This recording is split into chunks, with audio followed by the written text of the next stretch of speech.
সালামু আলাইকুম রহমতুল্লাহ বরকাত। ইডুকেয়ার নার্সিং একাডেমির পক্ষ থেকে সবাইকে জানাই শুভেচ্ছা এবং স্বাগত। আজকে আমরা নতুন যে চ্যাপ্টারটি শুরু করতে যাচ্ছি তা হলো cell and structure, cell structure and function. এটা ডিপ্লোমাদের বেসিক সায়েন্সেও রয়েছে, আবার অ্যানাটমি ফিজিওলজিতে রয়েছে, আর বিএসসিদের এটা অ্যানাটমিতে রয়েছে। তো বিগত বছরের কোয়েশ্চেন, মিড টার্ম এবং বিএনএমসি প্রশ্ন ব্যাংক, অপটিমিস্টিক, এগুলো অ্যানালাইজ করে যা দেখেছি আমরা, তার মধ্যে দেখেছি যে সেলের বিভিন্ন অর্গানসের বিভিন্ন কাজ, তারপর গিয়ে এই কোনটা কোথায় থাকে, বিশেষ করে নিউক্লিয়াসের গঠন, তারপর তোমার সেল মেমব্রেনের ডেফিনিশন, তারপর সেল মেমব্রেনের গঠন, এই কাজগুলো বেশিরভাগ এসেছে। আর এমসিকিউর ক্ষেত্রে ট্রু ফলসের মধ্যে একটা জিনিস খুব বেশি আসছে, এটা গিয়ে মেমব্রেনাস অর্গানালি এবং গিয়ে নন মেমব্রেনাস অর্গানালি, অর্থাৎ কোনগুলোতে পর্দা রয়েছে অর্গানসে আর কোনগুলোতে নেই। এই ধরনের কোয়েশ্চেন বারবার এসেছে। তো আমরা একদম বেসিক থেকে শুরু করবো, কারণ আমরা জানি নার্সিংয়ের মধ্যে শুধুমাত্র সায়েন্সের ডিপার্টমেন্ট থেকে না, কমার্স এবং আর্টসের ডিপার্টমেন্ট থেকেও অনেক স্টুডেন্ট এখানে এসেছেন। তো ওদের জন্য আমরা কি করবো, একদম বেসিক থেকে শুরু করব। আচ্ছা, বেসিক থেকে শুরু করি। এখানে যে চিত্রটা দেখতে পাচ্ছেন, এটা হচ্ছে একটা সেল বা কোষ, বাংলায় যেটাকে বলি আমরা কি, কোষ। আচ্ছা, কোষের মধ্যে কিছু উপাদান থাকে। কোষ জিনিসটা আমরা একদম স্বাভাবিকভাবে নেই, একদম মানে কঠিন কিছু না। যারা অন্য ডিপার্টমেন্ট থেকে আসছেন তাদের জন্য বলে, কোষ জিনিসটা একদম সহজভাবে নেই। যে আমরা মানে মানুষ, তো মানুষ গিয়ে কোত্থেকে সৃষ্টি হয়েছে, যে একটা কোষ থেকে। এই কোষটা কি দেখতে অনেকটা এরকম, যে আপনি যদি মানুষের কোষ বা অনেকটা অংশ যদি কেটে নিয়ে মানে অণুবীক্ষণ যন্ত্রের মতো দেন, তাইলে একদম শেষ যত জুম করবেন, যত যাবেন, তখন দেখবেন এরকম একটা স্ট্রাকচার আপনার সামনে আসবে, যেটাকে বলে কোষ। যেমন আমরা বাংলা বই অনেকবার পড়েছি, জীববিজ্ঞান বইও পড়েছি, যে কি যে জীবজ কলা ক্রিয়ার একক, যে নিজের প্রতিরূপ নিজে তৈরি করতে পারে, তাকে কি বলে, কোষ বলে। আচ্ছা, কোষের মধ্যে কিছু উপাদান আছে যেগুলো আমরা এখানে ইংরেজিতে লিখেছি। আমরা বাংলায় পড়েছি, জাস্ট নার্সিং এর কি করতে হয়, এগুলো একটু বাংলায় মানে বাংলাতে পড়েছি, এখন ইংরেজিতে আমাদের একটু শিখতে হবে। আচ্ছা, কোষের মধ্যে 2-3টা জিনিস ম্যান্ডেটরি। তার মধ্যে আমি আগে আমাদেরকে যে জিনিসটা দেখা যাচ্ছে, নিউক্লিয়াস, যে হচ্ছে কোষের মাঝখানে থাকে বা এক পাশেও থাকে। এর কাজ কি, এই যে কোষের মধ্যে বিভিন্ন অর্গানস দেখতে পাচ্ছেন, বিভিন্ন ধরনের, এটা দেখতে অনেকটা গোলাকার, লম্বাটে। এই অর্গানগুলোর বিভিন্ন কাজ সে কি করে, নিয়ন্ত্রণ করে। তাহলে মেইন কোষের হেড, অর্থাৎ মানুষের যে আমরা যে মানুষ, আমাদের সবকিছু নিয়ন্ত্রণ হয় কিসের মাধ্যমে, ব্রেনের মাধ্যমে। ঠিক তদ্রূপ একটা কোষের সবকিছু নিয়ন্ত্রণ হয় কিসের মাধ্যমে, নিউক্লিয়াসের মাধ্যমে। আচ্ছা, কোষের ডেফিনেশনটা আমরা একটু করে দেখি। Definition of cell: a cell is the basic structural and functional unit of living organism। কি বলছে, a cell একটি কোষ হচ্ছে কি বেসিক স্ট্রাকচারাল, একদম প্রধান গঠনগত, and functional মানে হচ্ছে কাজের একক, ইউনিট অফ লিভিং অর্গানিজম, যে জীবন্ত যে জিনিসগুলো রয়েছে, গরু, ছাগল, মানুষ, পোকা মাকড়, সবগুলো। It is the basic building blocks of all living organism. এই যে বেঁচে আছে সবগুলো, এই যে জিনিসগুলো হচ্ছে, আমি আপনাদেরকে যদি বলি, যদি এটাতে মার্কার ঠিক আছে, দেখেন, a cell is the basic structural, অর্থাৎ গঠনগত বলতে কি, আপনারা হয়তো মাইটোসিস মায়োসিস এখনো পড়েন না, পড়লে জানতে পারবেন যে যখন কোন একটা বাচ্চা বা কোন একটা প্রাণীর জন্ম হয়, তখন তার প্রথমে যে হয় একটা কোষ থেকে হয়। বুঝছেন আমার কথা? ধরলাম এটা একটা কোষ, ঠিক আছে। এই কোষটা ডিভাইডেড হয়ে 2টা নতুন কোষে পরিণত হয়। এভাবে করে 2টা থেকে 4টা, 4টার উপর 8টা, 8টার উপর 16টা, এভাবে করে ট্রিলিয়ন্সের উপর ট্রিলিয়ন্স কোষ তৈরি হয়ে একটা দেহ গঠন করে। এটা হোক মানুষ, হোক যে কোনো প্রাণী।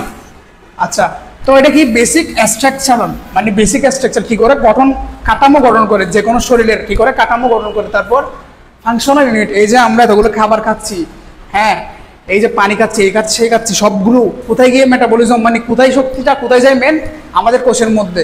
তাইলে আমি যদি বলি, ধরেন যদি একটু ডিপে না যায় চেষ্টা করে একটু যাওয়ার, আমরা যে কোনো যে খাবারটা খাই, ধরলাম কোনো একটা খাবার খাইছি, এই খাবারটা পেটে যাওয়ার পর রক্তে যাওয়ার পর ওইটা রক্তের মাধ্যমে কৈশিক জালিকা হয়ে কোথায় চলে যায়, আমাদের কোষে চলে যায়। কোথায় চলে যায়, ধরলাম এটা একটা কোষ, কোষে কোথায় চলে যায়, কোষের মধ্যে চলে যায়। কোষে যাওয়ার পর এখানে বিভিন্ন ধরনের বিপাক ক্রিয়াগুলো হওয়ার পর ওই যে শক্তি উৎপন্ন করে, এটার মাধ্যমে কোষের কি হয়, উন্নত হয়, কোষ বড় হয়, কোষ আরেকটা কোষ তৈরি করে। এভাবে করে কি তৈরি হয়, আমাদের শরীর ডেভেলপ হইতে থাকে। বুঝছেন? আচ্ছা, কি বলছি, a cell is the basic structural and functional। আচ্ছা, ফাংশনাল গেছে, unit of living organism, it is the basic building block of the living organism. আচ্ছা, এই জিনিসটা বোঝাই আমি একটা দেওয়ালের উদাহরণ দিতে পারি। যদি আমরা যে কোনো বিল্ডিং দেখি, বিল্ডিংয়ে কি থাকে আপনার, দেওয়াল থাকে। হ্যাঁ, তো দেওয়ালের মধ্যে ধরেন কি আছে, এখানে ইট আছে, বিভিন্ন ইট, এগুলো কি ইট ধরলাম। তাইলে আমরা সেলকে কি হিসেবে কল্পনা করতে পারি, যে একটা ইট হিসেবে কল্পনা করতে পারি, অর্থাৎ একটা ইটের পর আটটা ইট, একটা ইটের পর আটটা ইট দিয়ে কি তৈরি করে আপনার বিল্ডিং তৈরি হয়। ঠিক তদ্রুপ আমাদের কোষগুলো কি একটা কোষের সাথে আটটা কোষ যুক্ত হয়ে, একটা কোষের সাথে আটটা কোষ যুক্ত হয়ে কি তৈরি করছে, আমাদের এই পুরো শরীর তৈরি করছে। তাইলে আমি বারবার মানুষের উদাহরণ কেন দিচ্ছি, কারণ আমাদের পড়াগুলো ম্যাক্সিমাম কি নিয়ে, হিউম্যান নিয়ে। হ্যাঁ, ওটার জন্য। তাইলে কি বুঝলাম আমরা, it is the basic building blocks of the all living organism. তাইলে কি অল লিভিং অর্গানিজমের যে স্ট্রাকচার গঠন করে, কে গঠন করে, সেল। মেন যেখান থেকে গঠন শুরু হয়, এটা কে, সেল। আচ্ছা, আমরা এবার একটু সেলের ডায়াগ্রামের দিকে আসি। আমি এখানে সবগুলো অর্গান একটা করে এঁকেছি। হ্যাঁ, আপনাদের পরীক্ষায় আপনারা মাইটোকন্ড্রিয়া 2-3টা আঁকবেন, তারপর হচ্ছে এখানে লাইসোজোম আরো কয়েকটা আঁকবেন। হ্যাঁ, আচ্ছা, প্রথমে যেটা আছে সেন্ট্রিওল। সেন্ট্রিওল, এই সেন্ট্রিওল জিনিসটা হয়তো আপনারা একদম নতুন, এখনো জানেন না, তাই আমি সংক্ষিপ্ত আকারে জাস্ট প্রধান কাজটা বলি। সেন্ট্রিওল হচ্ছে কি করে আপনার এই কোষের আরো 2-3টা কোষ তৈরি করতে কি করে, সহায়তা করে। অর্থাৎ কোষকে বিভাজিত হতে এই সেন্ট্রিওল সহায়তা করে। কখন, যখন আমরা দেখি মাইটোসিস বিভাজন হয়, তখন এই সেন্ট্রিওল কি তৈরি করে, আপনার স্পিন্ডল যন্ত্র তৈরি করে। এগুলো আমরা দেখবো সবগুলো, আমরা ধাপে ধাপে যাই, মাইটোসিস সব দেখবো। শুধু আমি একটু বেসিক ধারণা দিলাম। রাইবোজোম খুবই ইম্পর্টেন্ট। আচ্ছা, এখানে একটা কথা বলি, রাইবোজোম বিগত বছরে দেখা গেছে যে মানে প্রোটিন সিনথেসিস করে কোন অর্গান। হ্যাঁ, এমসিকিউতে অনেকবার আসছে, এটা হচ্ছে কে, রাইবোজোম। খুব ইম্পর্টেন্ট, লিখে রাখতে পারেন আপনারা যে রাইবোজোম কি করে আপনার প্রোটিন সিনথেসিস দেখতে অনেকটা এরকম।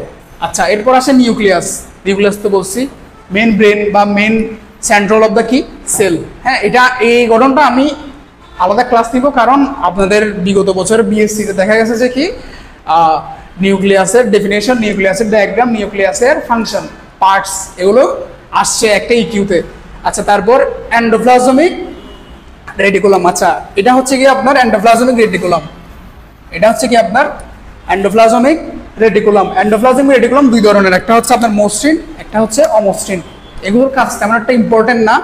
তারপর আপনার এন্ডোপ্লাজমিক রেটিকুলাম কি করে, আপনার আবার ওই রাইবোজোমকে সহায়তা করে প্রোটিন সিনথেসিস করতে, মানে প্রোটিন সংশ্লেষণ করতে। প্রোটিন হচ্ছে অনেক গুরুত্বপূর্ণ একটা জিনিস সেলের জন্য, খুবই ইম্পর্টেন্ট। মাইটোকন্ড্রিয়া কি, মাইটোকন্ড্রিয়া, এই মাইটোকন্ড্রিয়ার কাজ কি, এই যে শরীরে সেল চলবে, এই সেল যে চলবে, আমরা যে খাবার খাই, এই খাবারের শক্তিগুলো যায় কোথায়, প্রথমে এই যে খাবার থেকে বিভিন্ন প্রোটিন, বিভিন্ন অংশ যায় কোথায়, প্রথমে মাইটোকন্ড্রিয়াতে। এই মাইটোকন্ড্রিয়া কি করে, আপনার মেটাবলিজমের মাধ্যমে শক্তি উৎপন্ন করে। কি তৈরি করে, শক্তি উৎপন্ন করে, যেটাকে আমরা চিনি এটিপি নামে বলি অনেকেই। ATP, adenosine triphosphate. এটিপি সম্পর্কে তো আপনারা জানেন না অনেকেই।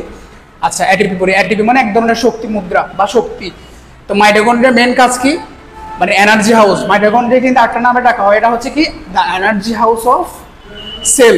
আচ্ছা, একটু দ্রুত বলে ফেলতেছি, সরি। তারপর যেটা আছে এটা হচ্ছে গলগি অ্যাপার্ট।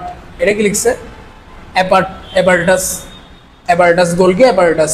আচ্ছা, তারপর যেটা আছে এটা হচ্ছে লাইসোজোম। আচ্ছা, লাইসোজোম খুব ইম্পর্টেন্ট। লাইসোজোমকে কিন্তু একটা নামে ঢাকা হয়, এটা হচ্ছে আপনার সুসাইটিক্যাল এসকর্ট।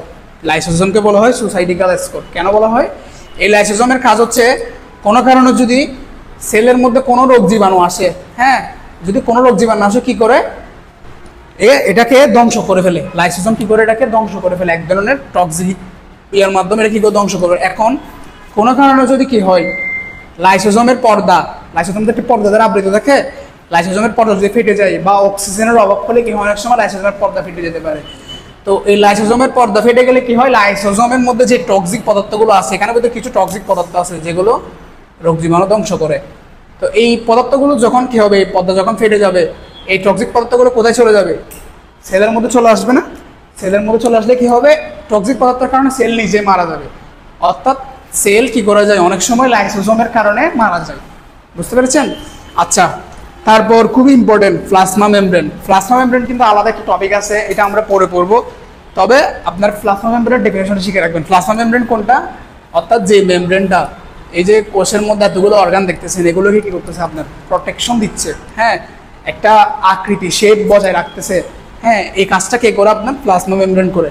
যে যেমন আমাদের হাতের ত্বক বা স্কিন কি করতেছে, আমাদের একটা শেপের মধ্যে এই বাইরের রোগ জীবাণু থেকে কি করতেছে, যে বাঁচাই রাখছে। তাহলে প্লাজমা মেমব্রেনের কাজও কিন্তু অনেকটা সেম।